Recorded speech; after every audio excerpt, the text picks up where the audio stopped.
श्रद्धा की चर्चा चल रही है। सत्य को धारण करने की जो प्रीति, जो हमारे अंदर उत्कट इच्छा उसे धारण करने की हुआ करती है, उसे श्रद्धा कहा जाता है। प्रीति का, प्रेम का बहुत बड़ा योगदान है श्रद्धा में। श्रद्धा की तुलना साधक शुरू दूध देने वाली गाय से की जाती है। दूध देने वाली गाय की कीमत है, सुख की कोई कीमत नहीं। दूध देने वाली गाय श्रद्धा है, मूल्य श्रद्धा का है। जितना अधिक दूध देने वाली उतना अधिक मूल्य, जितनी अधिक श्रद्धा उतनी अधिक प्रीति, उतना अधिक भगवत भक्ति में लाभ। वैसे ही साधक उदात्त होता जाता है, ऊर्ध्वगामी होता जाता है अपनी श्रद्धा के अनुसार। सरसों पक जाती है, उसमें से ढेर सारा तेल निकलता है, ढेर सारी खल भी निकलती है। कच्ची सरसों ना उसमें तेल ही इतना निकलता है, ना उसमें खल ही उतनी निकलती है जितनी श्रद्धालु है पकी हुई सरसों में। कुछ उदाहरणों से साधक शुरू श्रद्धा के बारे में थोड़ा और जानने की कोशिश करते हैं। आज एक राजा किसी विशेष काम से अपने मंत्री को उसने बुलावा भेजा है। मंत्री महोदय जल्दी आए, मुझे जरूरी काम है। मंत्री तक संदेश भी नहीं पहुंचाया जा सका। क्यों? मंत्री उस वक्त परमात्मा की उपासना के लिए बैठे हुए हैं।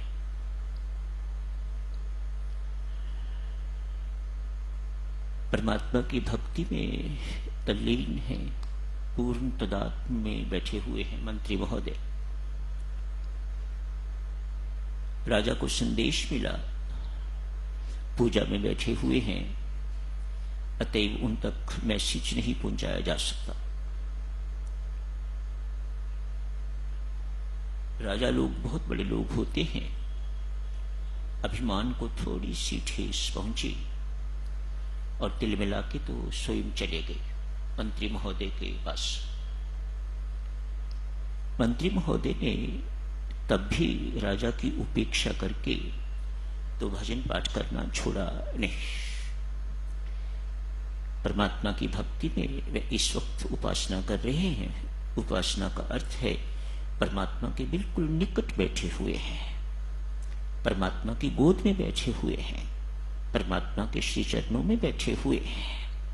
जिसे परमात्मा की संकटता प्राप्त है, जिसे उसका सानिध्य प्राप्त है, वह इन राजाधिराजों की क्या परवाह करता है? होंगे अपने घर होंगे। मैं इस वक्त राजाधिराज महाराज के पास, महाराजाओं के महाराज के श्री चरणों में बैठा हुआ हूं, ऐसा उस मंत्री का विश्वास है, ऐसी उस मंत्री महोदय की श्रद्धा है। थोड़े समय के बाद मंत्री महोदय उठते हैं, राजा से राम राम होती है।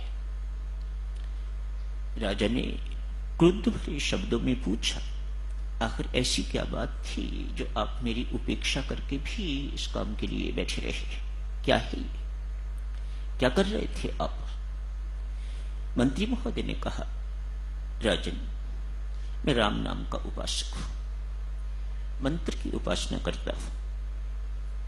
जिस वक्त मैं उपासना करता हूं उस वक्त मैं परमात्मा के बिल्कुल सानिध्य में बैठा हुआ होता हूं। उस वक्त मुझे किसी की परवाह नहीं होती, मुझे किसी का बोध ही नहीं होता, मुझे किसी की चिंता नहीं होती। उस वक्त मेरे मन में एक ही अभिलाषा हुआ करती है किसी भी प्रकार से मेरी जो चरणों पर या नाम में तन्मयता है उसमें अंतर न आए, उसमें किसी प्रकार का कोई विकार न आए। मैं तन्मयता से परमात्मा की आराधना कर रहा था। ओ तो मुझे भी सीखनी चाहिए। मंत्री ने तत्काल कहा, राजन बेशक आप सीख लें, लेकिन आपको वैसा लाभ नहीं हो सकता। क्यों? मुझे ऐसा लाभ क्यों नहीं हो सकता?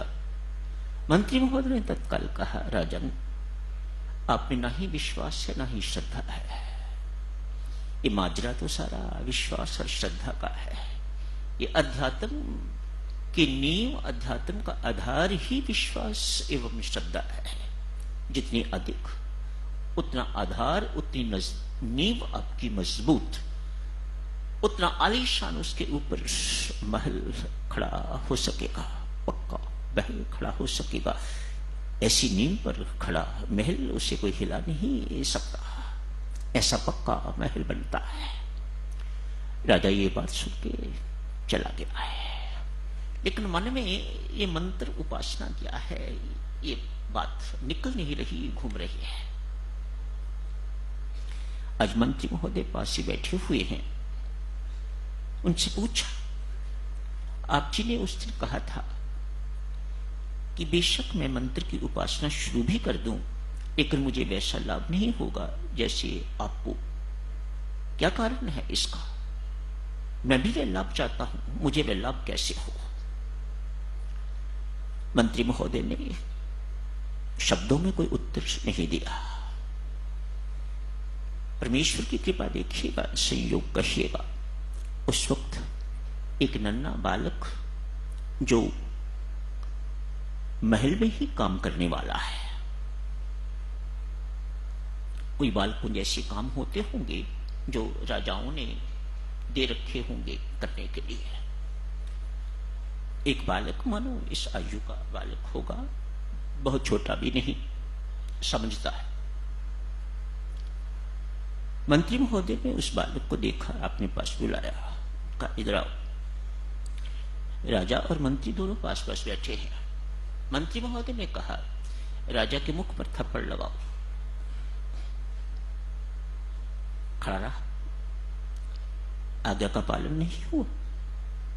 दूसरी बार फिर कहा, अरे क्या देख रहे हो, मेरा हुक्म है, राजा के मुख पर थप्पड़ मार। लड़का खड़ा है। तीसरी बार जोर से कहा, क्या तुम्हें सुनाई नहीं दे रहा, मेरा हुक्म है, राजा के मुख पर 2 थप्पड़ मारो, एक इधर एक इधर। तीनों बार आज्ञा का उल्लंघन न हुआ, आज्ञा नहीं मानी गई। राजा को यह बात अपमान करने वाली लगी। मेरा मंत्री ने अपमान किया है, एक छोटे से बालक से मेरे मुख पर थप्पड़ मरवाना चाहता है। अतएव क्रुद्ध भरे शब्दों में कहा उसी बालक को, मंत्री के मुख पर 2-3 थप्पड़ मार। उसने झट से 2-3 थप्पड़ मंत्री के मुख पर मार दिए। मंत्री ने थप्पड़ खाने के बाद राजा के से कहा, राजन आपके हुक्म में और मेरे हुक्म में कोई अंतर नहीं। मेरा हुक्म था थप्पड़ मारने के लिए, आपका हुक्म भी था थप्पड़ मारने के लिए, लेकिन उस व्यक्ति के, उस बच्चे के प्रतिक्रिया में अंतर है, उसके रिएक्शन में अंतर है। उसने आपको अधिकारी माना है, मुझे अनधिकारी माना है। जो चीज मैं आपके लिए कह रहा हूं वह श्रद्धा और विश्वास व्यक्ति को अधिकारी बना देती है परमात्मा की कृपा का, परमात्मा के प्यार का, परमात्मा की भक्ति का। वह आनंद की अधिकारी बना देती है जो आप में नहीं है। श्रद्धा और विश्वास आज के प्रसंग में आपने पढ़ा। प्रश्न भी यही था, कर्म बड़ा है या श्रद्धा? तो स्वामी जी महाराज ने उत्तर दिया है, श्रद्धा ही बड़ी है, श्रद्धा को ही बड़ा मानना चाहिए। श्रद्धा बिना किए गए कर्म, श्रद्धा बिना किए गई भक्ति, योग, ज्ञान इत्यादि सब निरर्थक। जितने शुभ कर्म किए जाते हैं सबके सब निरर्थक हो जाते हैं। शेख फरीद का नाम साधक स्वरूप आपने सुना हुआ है। शेख फरीद तपस्या करने के लिए जंगल में चले गए हैं। बड़ी कठिन तपस्या, बड़ी कठोर तपस्या की है। 36 वर्ष तक, पहले 12 वर्ष केवल हरे पत्तों पर गुजारा किया है।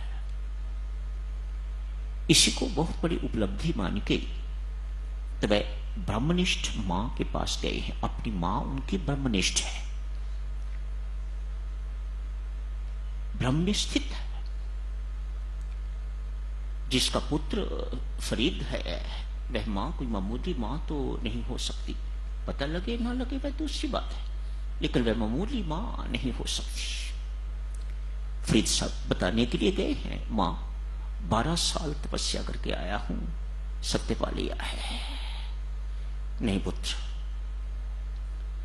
लगता है 12 साल में तेरे सिर में जुएं पड़ गई हैं, ला इधर मैं निकाल दूं। अपनी गोदी में फरीद का सिर रखा है और जुएं ढूंढनी शुरू कर दी हैं सिर पे से। एक ढूंढने पर एक जू मिली और साथ ही उसे जब खींचा तो बाल भी खिंचा, पीला हुए। मां ने झट से कहा, पेड़ों के पत्ते खाता रहा है, बाल खिंचने से तुम्हें तकलीफ हुई क्या? पत्ते तोड़ने में पेड़ को तकलीफ नहीं हुई होगी क्या? तूने इस बात पर सोचा विचारा नहीं? 12 वर्ष तक तू हरे पत्ते खाता रहा है पेड़ों से तोड़ तोड़ के, क्या पेड़ को कष्ट नहीं होता होगा? जिस प्रकार तुम्हें कष्ट महसूस हुआ है इस प्रकार पेड़ को भी कष्ट महसूस होता होगा। पुत्र, अभी सत्य तेरे से बहुत दूर है। तुझे अभी हर वस्तु में परमात्मा विद्यमान है, परमात्मा विराजमान है, वह जीवंत है, वह हर एक में जीवित है। किसी में थोड़ा जीवित, किसी में पूरा जीवित, किसी में आधा, इत्यादि इत्यादि। ये तुम्हें अभी तक बोध नहीं हुआ, ये तुम्हें अभी तक एक्सपीरियंस नहीं हुआ, ये तुमने अभी तक रियलाइज नहीं किया। अतः तेरी साधना बहुत अधूरी है। चला मां की बात सुन के चला गया। अगले 12 वर्ष सूखे पत्तों पर जो पत्ते गिर जाते थे उन पर गुजारा किया है। 24 साल हो गए। अगले 12 वर्ष अपने आप को नींद ना आए इसलिए उल्टा कुएं में लटका के रखा है 12 वर्ष तक। ये साधुजनों कोई कंकॉक्टेड स्टोरीज नहीं है, ये फरीद साहब की सच्ची कहानियां हैं, सच्ची बातें हैं, उनके साथ बीती हुई, उन्होंने ये सब बातें की हुई। 12 साल तक कुएं में उल्टे लेटे रहे ताकि नींद ना आए और परमात्मा की बंदगी नित्य निरंतर कर सके। नित्य निरंतर। हम यहां सत्संग में आके सो जाते हैं। शेख फरीद 12 साल तक कुएं में उल्टा लेटा रहा, ताकि उल्टा पड़ा रहा ताकि उसे नींद ना आए, ऊंग ना आए। नींद की बात छोड़िए, उसे ऊंग ना आए। परमात्मा का भजन इंसेसेंट चलता रहे, अनवरत चलता रहे, अविराम चलता रहे। आज साधना के 36 वर्ष पूरे हो गए। आज पुनः मां के पास जा रहे हैं। रास्ते में प्यास लगी है। एक देवी कुएं से पानी निकाल रही है। यूं भी हुआ है साधुजनों, इस देवी से मिलने से पहले जिस किसी पेड़ के नीचे वापस जा रहे थे, जिस पेड़ के नीचे बैठे थे, वहां कुछ पंछियों ने शोर मचाया। ऐसे करके देखा, वे सारे के सारे पंछी मृत होके तो नीचे गिर गए। इससे 36 वर्ष की साधना ने उन्हें और अभिमानी बना दिया, मानो मेरे पास बड़ी सारी सिद्धियां हो गई हैं, मैं अनेक सिद्धियों का मालिक हो गया हूं। आज इस देवी से मिलन होता है। पानी पिला बीबी, शेख फरीद कहते हैं। ये अनसुनी कर देती है, पानी पिलाती नहीं है। थोड़ी देर इंतजार की, वे अपने काम में लगी हुई है। पानी कुएं से निकलती है, ऐसे गिराती जा रही है। पानी कुएं से निकलती है, बाल्टी भर के ऐसे ऐसे गिराती जाती है। तो जानती नहीं मैं कौन हूं। 36 वर्ष की तपस्या के बाद ये शब्द देवी तत्काल कहती है, रे अभिमानी फरीद, मैं जानती हूं कि तू कौन है। क्या फतवा दे दिया है अभिमानी फरीद, मानो मैं तेरा नाम भी जानती हूं और तेरा गुण भी जानती हूं, तू क्या प्राप्त करके आया है 36 वर्ष की तपस्या के बाद। रे अभिमानी फरीद, मैं जानती हूं तू कौन है। 36 वर्ष में यही प्राप्त करके आया है अभिमान। मैं उस पेड़ पर बैठी चिड़िया नहीं जो तेरे क्रोध से मर जाऊंगी। पानी पानी कर दिया फरीद को। पहले 12 वर्ष तूने हरे पत्तों पर गुजारा किया, अगले 12 वर्ष तूने सूखे पत्तों पर गुजारा किया, अगले वर्ष तू कुएं में उल्टे होके पड़ा रहा ताकि तुम्हें नींद ना आए। 36 वर्ष की तपस्या के बाद क्या प्राप्त किए है ये अभिमान? ये अभिमान प्राप्त करके आया है। तो मेरा कुछ नहीं बिगाड़ सकता। मैं एक पतिव्रता नारी हूं, मैं परमात्मा की भक्ति करने वाली हूं, भक्ति करने वाली, श्रद्धा पूर्वक, भाव पूर्वक, प्रेम पूर्वक परमात्मा की आराधना करने वाली हूं। तो मेरा कुछ नहीं बिगाड़ सकता। तब तक पानी नहीं पिलाऊंगी जब तक मेरे मायके में लगी हुई आग बुझ नहीं जाती। मैं पानी किस लिए फेंक रही हूं, कुएं से निकाल के पानी किस लिए फेंक रही हूं? मेरे मायके में आग लगी हुई है, वह आग मैं बुझाना चाहती हूं। जब तक वो आग बुझती नहीं तब तक मैं पानी तुम्हें नहीं पिलाऊंगी। अवाक, ये किससे पाना पड़ गया? क्या बात थी? बीच की बातचीत छोड़ते हैं देवी और सज्जनों। शेख फरीद 36 साल का तपस्वी इस महिला के सामने बिल्कुल इनसिग्निफिकेंट सा हो गया है। ओह, मैंने कुछ प्राप्त नहीं किया। आखिर पूछा, देवी हाथ जोड़ता हूं, एक बात बताओ, ऐसी उपलब्धि कैसे हुई? कहा, शेख मेरे माता पिता ने शादी के वक्त मुझे अपने पति को सौंपा था। ये बात मेरे मन में जच गई। मैं आज से अपनी पति की हो गई हूं। इसकी सेवा करनी, इसकी आज्ञा का पालन करना, इसका सब कुछ करना मेरा धर्म है। इसी भाव से, इसी प्रीति से, इसी श्रद्धा से मैं अपने पति की सेवा शुश्रूषा करती रही। थोड़ी ही देर के बाद मेरे अंदर इस प्रकार का भाव आ गया, मेरा पति ही मेरा राम है। मुझे अपने पति में पति नहीं राम दिखने लग गया। उसके बाद थोड़ी देर तक मैंने अपने पति की सेवा की। उसके बाद जितनी भी सेवा की, मैंने राम की सेवा की, मैंने परमात्मा की सेवा की। एक दिन मेरे पति को बुखार था, बहुत तेज। अंधकार होने वाला था, रात्रि का आगमन होने वाला था। मेरे पति ने मेरे से पानी का गिलास मांगा। हाँफ रहा था। बुखार की गर्मी के कारण बहुत प्यास लगी हुई थी। पानी का गिलास, मैं पानी का गिलास लेने के लिए गई, इतना थका हुआ था कि उसकी आंख लग गई। आंख कब खुली? सुबह। मैं पानी का गिलास लिए खड़ी रही वहां पर। पति की आंख खुली, मुख से फिर निकला पानी। मैंने पानी का गिलास आगे किया। पति ने इतना ही पूछा, देवी क्या सारी रात तू इसी प्रकार खड़ी रही है? हाँ। जिस प्यार से मेरे पति ने मेरी ओर देखा, मेरे अंदर उसी वक्त परमात्मा का प्रकाश हो गया। 36 वर्ष की साधना, श्रद्धा भाव प्रेमहीन शून्य, एक रात्रि की भावपूर्ण उपासना पर्याप्त। इतना अंतर है श्रद्धा, विश्वासी, प्रेमपूर्ण उपासना का। तो यही समाप्त करने की इजाजत दीजिएगा।